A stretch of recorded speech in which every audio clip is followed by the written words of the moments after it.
Another selection Sunday in the books. Not as much stress this time around, Tim. And it's not the good type of non-stressful selection Sunday that we like to have as Syracuse fans. We're going to dive into just kind of what yesterday felt like. It was a weird thing to not feel anything on a selection Sunday.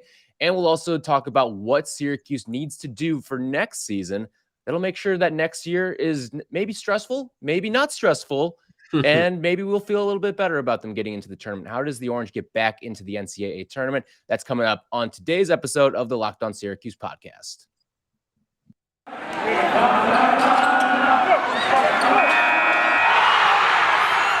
You are Locked On Syracuse, your daily podcast on the Syracuse Orange, part of the Locked On Podcast Network, your team every day.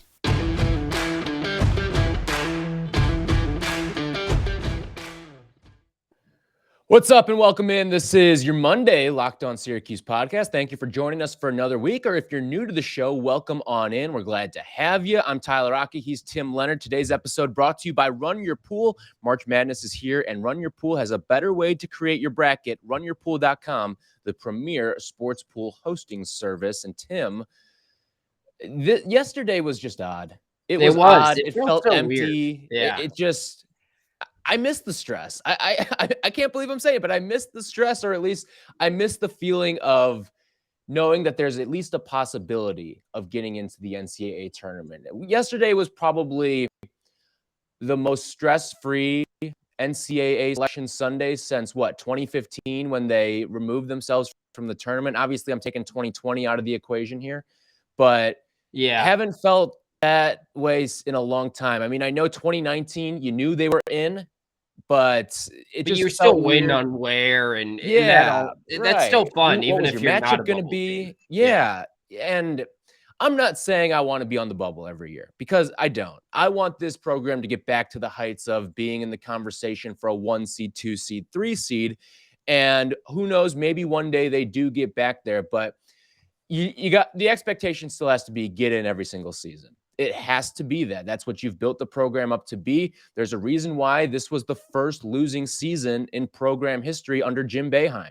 It's because the expectation has been built that you are getting into the tournament every single season. But yesterday, it sucked, man. It sucked, and there's a feeling like there was that high I was craving of the are we in, are we out? I missed that, and I can't believe I'm saying that.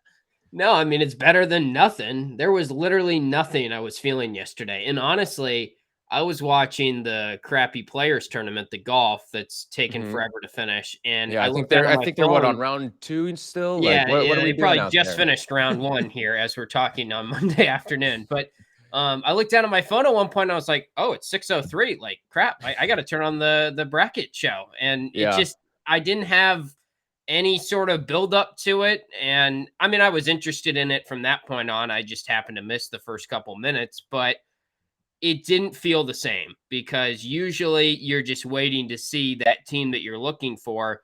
I was kind of interested in how do the ACC teams fall out and that type of stuff, and just generally curious because I like college basketball, but it was not the same rush. It felt like the show went by a lot faster than normal, because usually those breaks, you're taking time to evaluate where things are at. All right, which bubble teams are gone. And we've gotten so used to this, but it's sort of fun. I mean, as much as that sounds twisted, I kind of miss that whole, okay, like Wake Forest is still here. Are they going to put Wake in the same region as us? That type of discussion that everyone else was dealing with yesterday. Michigan's an 11. Like, what does that mean for everything? I missed that. Yeah, I'm with you there.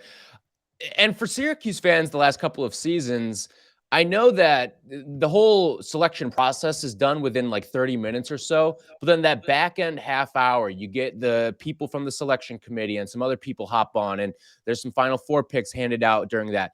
For Syracuse fans, it's still an hour-long event, because you want to hear what the selection committee head has to say. Where was Syracuse in this entire process? Were they team 67? Were they team 68? Were they the first team that was left out of this entire thing? It became a whole hour-long process, and it's something that I missed, I craved, and I don't know. Yeah, I cannot emphasize enough how much yesterday really sucked as a Syracuse fan, because you've become used to it. You've almost got it down to an art form, like you were sort of saying there, like, okay, that team's in, that team's not. Right. Well, how does this position the Orange as a result of it? But maybe next year they can get back to that. Maybe next year they can be in more comfortably. And you're wondering, oh, are they going to Buffalo? Could this be somewhat of a home game here or there? Something like that. Yeah, I hope so. I didn't even really understand who the bubble teams were this year as much as normal. I mean, when And Syracuse that's the crazy involved, thing. yeah, I feel like we've all become bracketologists sort of subtly the past 4 or 5 years, which again, we've said this a lot, but not ideal that the program is headed this direction. But it's become to the point where, remember last year, Butler had a big game against Xavier, and you're rooting against the bid Steelers, and there's these little storylines. And I could probably have told you like Colorado State's net ranking last year on Selection Sunday, or Boise State's RPI, like all these little things. And now I'm like, oh, Texas A&M didn't make it. Like I thought they were going to, but I don't really have an idea what their case is and what they did in the regular season. I just know they made it to the SEC tournament and was surprised by that. But it does seem like it just wasn't as much of an event for the Syracuse fan base, which makes sense. And even the NIT, it was no point in watching that. I did for a little bit, but you knew the outcome of that as well. So it's not like there was any suspense at all. It's not like Jim Boeheim and the players got together yesterday and watched it.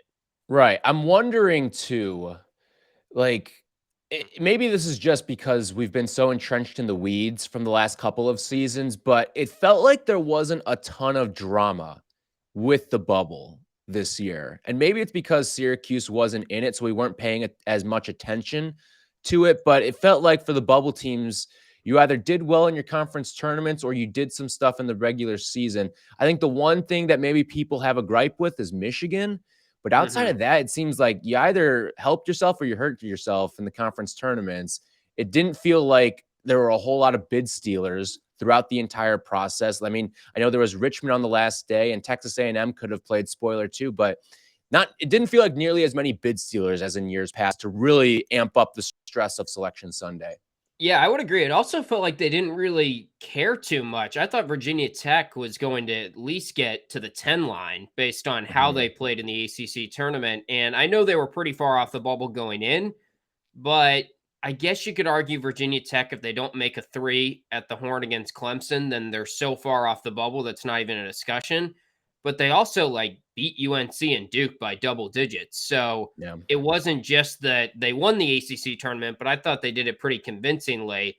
And they've been a team that Vegas and everyone has sort of bought in on all year, and they've just been waiting to come together and have been playing some good basketball lately. So when you look at it from an ACC lens, I don't necessarily think it was like a slap in the face to the ACC to put Virginia Tech at 11 and not put in Wake Forest, but it probably wasn't huge endorsement of the conference either. I was maybe a little surprised North Carolina got an 8 seed, but outside of that, I mean, it was pretty much as bad as it can go for the conference because I guess Duke did get to the 2 line, which shouldn't have happened, but that's Duke being Duke. But outside of that, it was Notre Dame in the first 4, which is about as bad as it could have gotten. I guess Notre Dame could have missed the tournament though. So I don't know.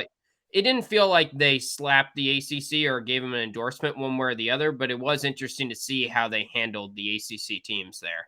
5 teams got in. And I think when you look at the body of the work of the ACC, I mean, during the season, how many times do we talk about, is this a 3-bid league? Is this a 4-bid league? And I think to get them in with 5, probably a little bit of name brand helping it out a little bit. I think they did overshoot what I maybe would have expected from a month ago. By the way, I did look through this after seeing the entire field come out. Syracuse played 12 games against NCAA tournament teams. Do you know their record in those 12 games? Oh, I already know it. Are you asking me to guess it? Yeah, I'm asking you, but I guess you already know it, so go ahead and reveal. Yeah, I saw it. Matt Park tweeted this 1-11, and the only win was Indiana, right? Yeah. So not a single win in regulation against an NCAA tournament team. And Indiana was a first 4 team. So yeah, it's like they might not even make the actual NCAA tournament. We'll see. But that is kind of a bummer. It makes because Wake Forest was a win that we were clinging to, and they didn't even make it.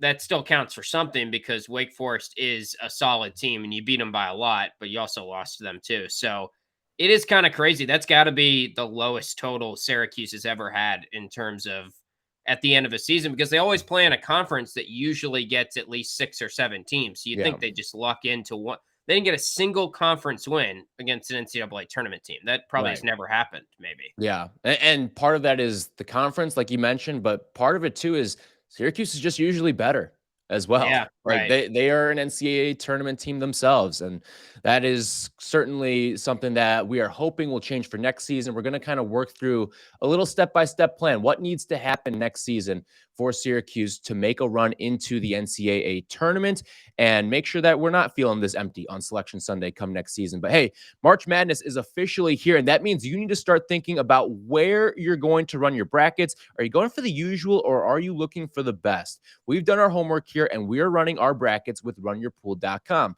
Along with standard brackets, Run Your Pool offers game types like Survivor or Pick X. They have options to edit scoring, and they offer more intel to make your picks, all stuff you're not going to find with ESPN or CBS. And hey, if you've got a business, Run Your Pool can help you take advantage of some of that madness magic and play alongside your employees or even gain new customers. Clearly, we believe in Run Your Pool because, like I said, it's what we're using to run our bracket pools.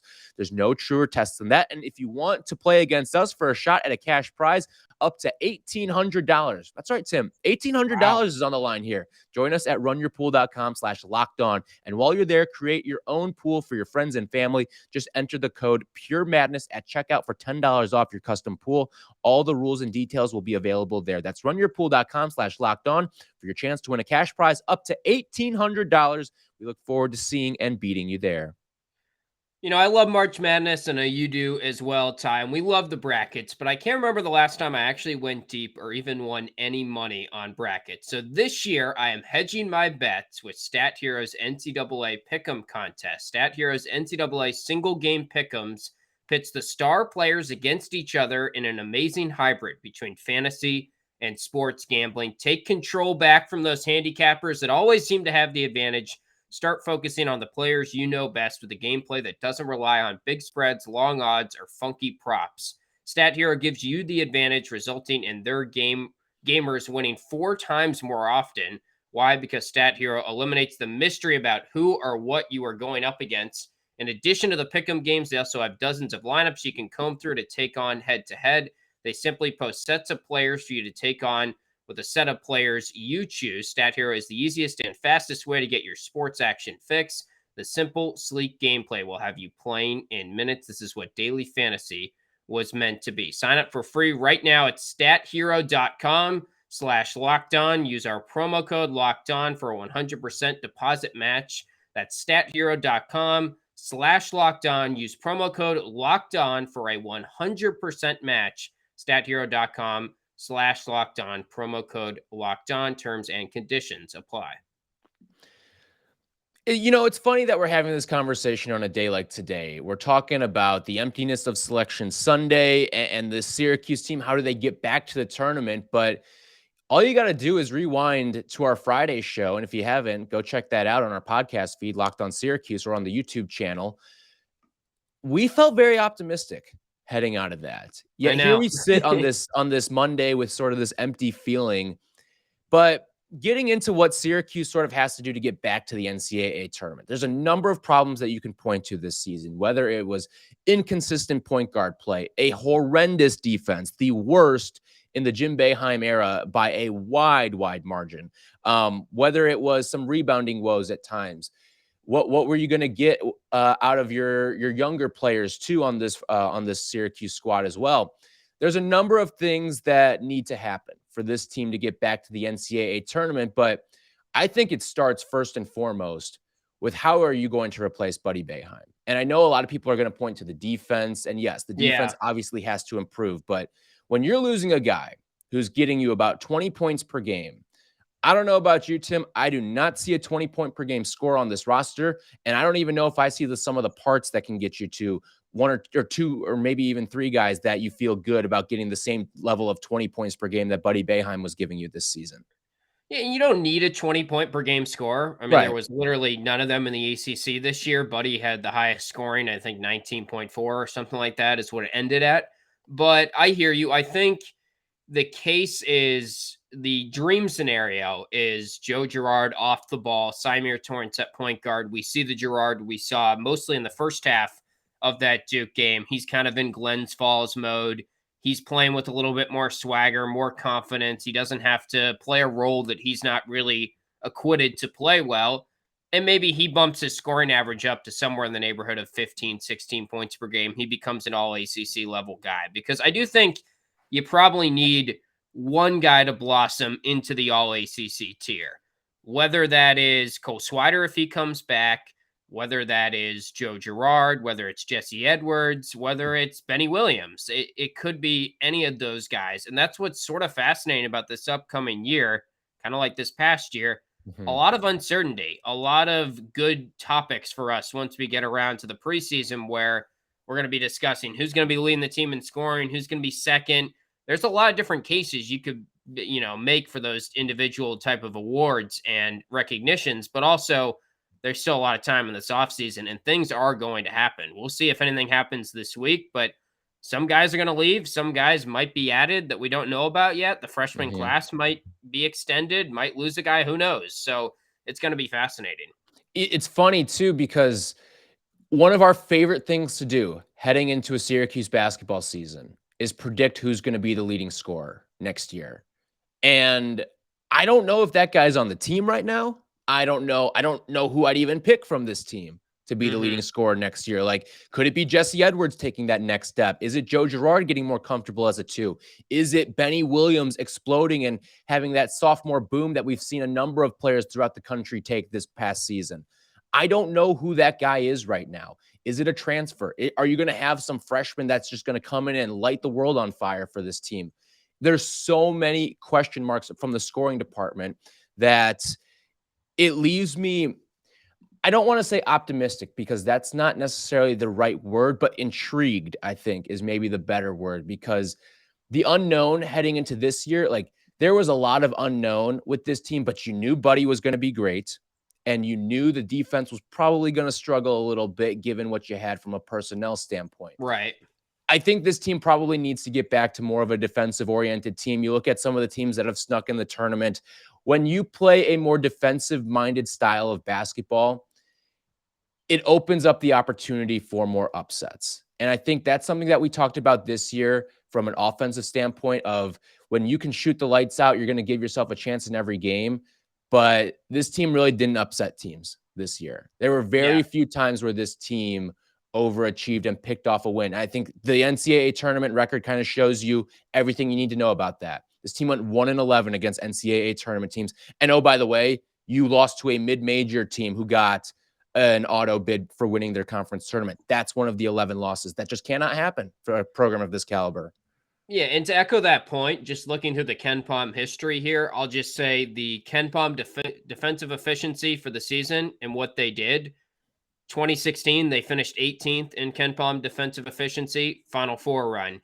2017, the NIT team with Andrew White, 119 in KenPom defensive efficiency.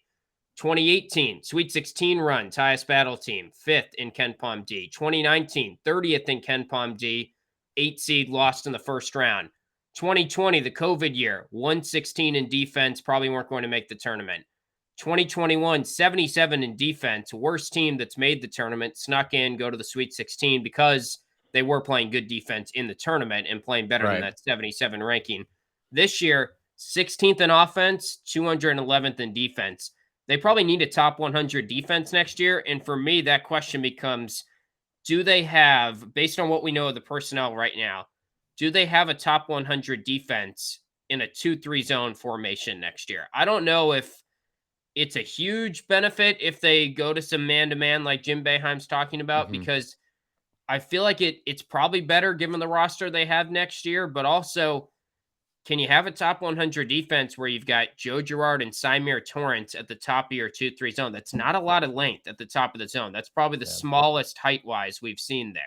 Yeah, let's pick through that a little bit more. Is defense the key to this team getting back to the NCAA tournament next year, or do they need a better offense to sort of complement what could be coming on the defensive side? We'll debate that next. But hey, it's that time of year as college basketball's tournament is finally upon us. From all the latest odds, contests, and player props, BetOnline.net is the #1 source for all your sports betting needs and info.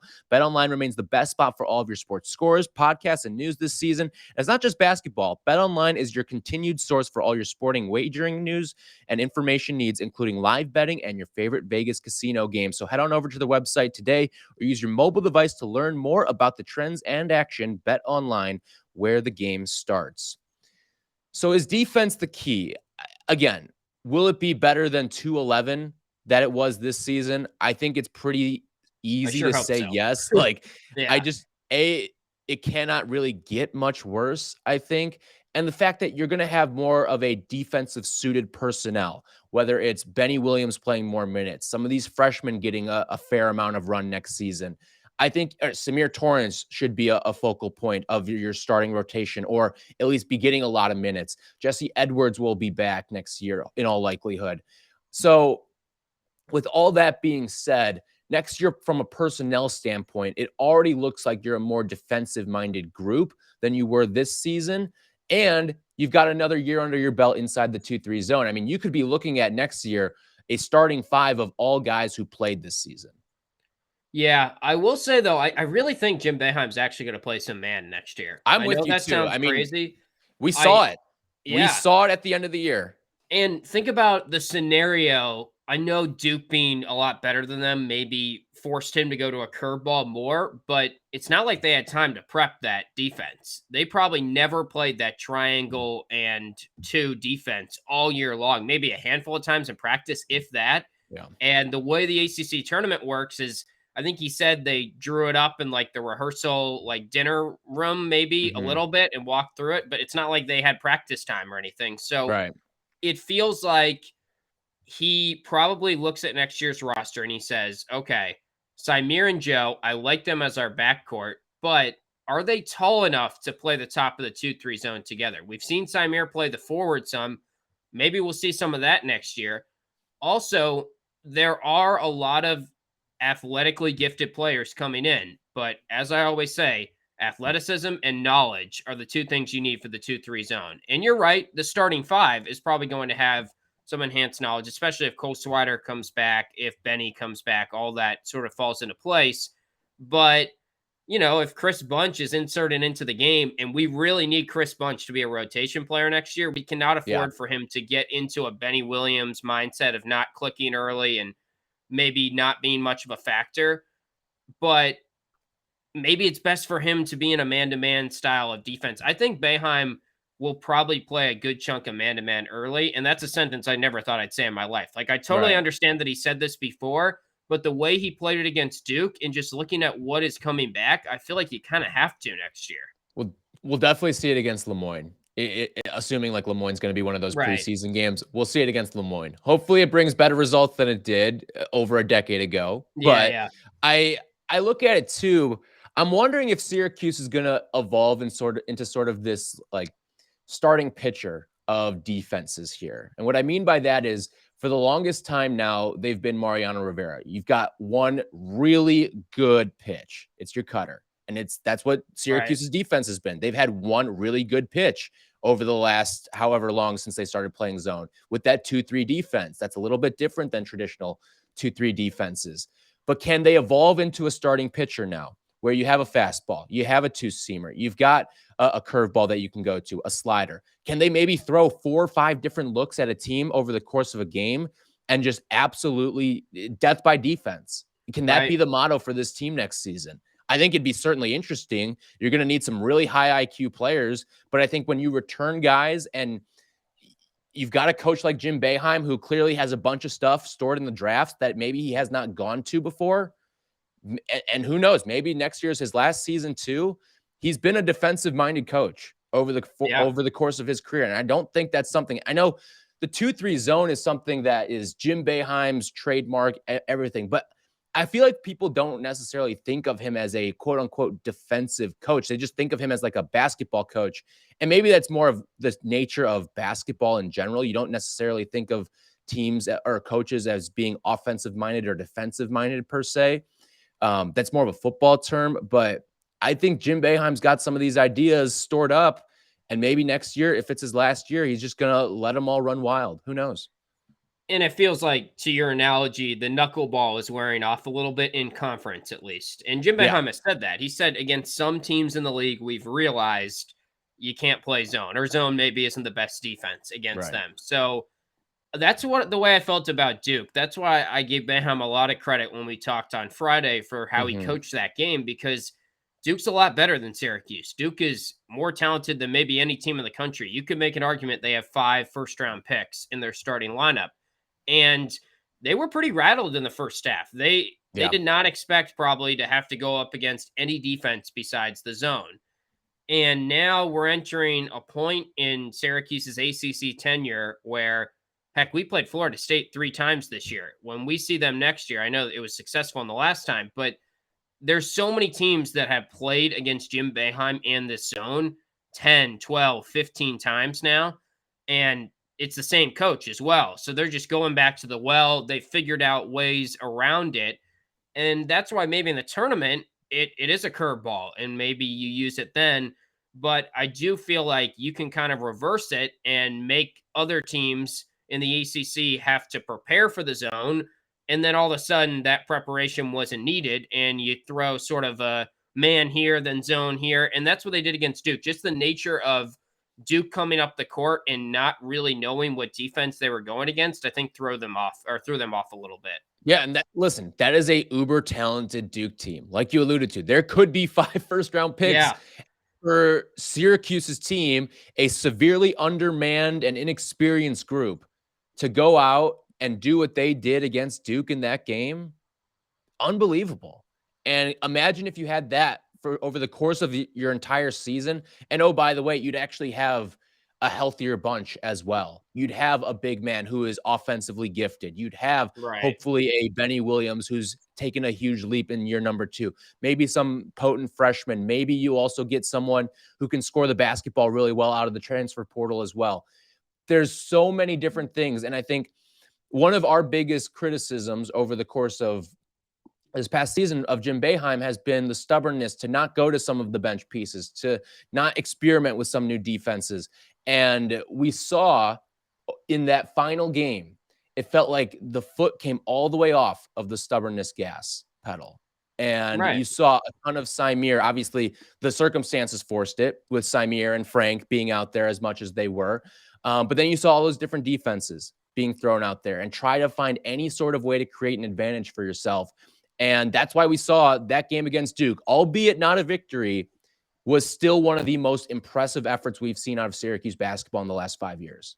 Well, remember what we said when they shifted to that 1-1-3 initially? A lot of our discussion was this might get figured out and it might not be a long-term solution, but I'm all for it because our defense is so bad that just the nature of throwing something different out there might buy us 10, 15 minutes of decent defense. And our offense is good enough that we can beat a team if we just get maybe 10 minutes of defense that we don't normally get in games. And it felt like that ran its course and teams started to figure it out, which we expected, but also just do more of that type of stuff next year, because I do think they have better personnel next year for the defense, but I'm not overly optimistic that it's going to all of a sudden be back to a vintage Jim Boeheim top 30, top 40 defense. I think they would need to add some pieces in the portal. They would need to have guys like Benny really take a leap, guys like Jesse continue to ascend. It could happen. This year's team, it just wasn't going to happen. It could happen next year, but it does feel like they probably need to allow the freshmen to get acclimated a little bit. They probably need to mix in some man-to-man, at least at the start of the season. And the thing with man-to-man, too, again, you can hide one guy on a man-to-man, and that one guy would probably be Joe Girard. I mean, very rarely do you find backcourts in the ACC that have 2 absolute juggernaut guards offensively. And like you're going to see it maybe at Duke, but even a team like Carolina, they haven't really had a 2-guard dynamic backcourt offensively over the last couple seasons. And they're one of the golden standards of the ACC. So you can hide a guy. You can hide a Joe Girard on one of the weaker offensive pieces in a team's backcourt. So again, I think the personnel is certainly going to be better. I'm with you. I don't think we're looking at a team that's going to make a leap from 211 to top 30. But if this team can maybe get to top 60, top 50, you at least give yourself a chance then. You at least give yourself a chance. If they go to man and Cole Swider's back, that's one guy that switching gave him fits at Villanova. But I do think Jesse Edwards, he could probably hang with the guy on the perimeter now, the way he's progressed as a defensive player. His length certainly allows him to at least get away with some mistakes. I don't want him like out there on an island against Charlie Moore every single time, or, another young guard that's coming back in the ACC next year. But I mean, he could probably in a certain scenario, it's better than it has been. I would say Chukwu, Barama, guys like that. To Jim Boeheim's point, he said we just couldn't really play man with the roster we've had recently.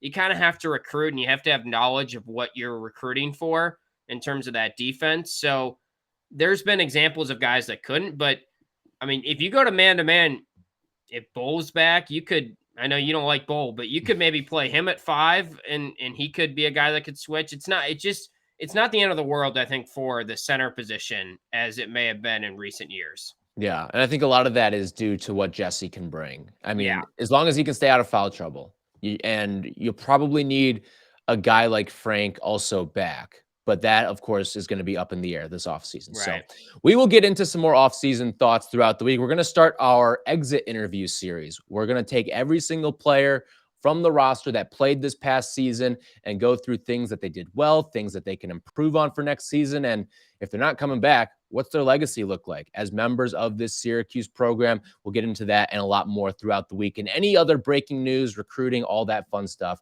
But we will start with exit interviews. Why don't we kick things off tomorrow with Joe Girard, a guy who we're expecting to be back next season and certainly played some better basketball down the stretch. So we will get into everyone's favorite polarizing topic tomorrow. Joe Girard. Also, and the entire inside Joe Girard the portal, experience. I don't know if you saw they say he's entering. So keep what's is that their name? Inside the portal, breaking Facebook inside source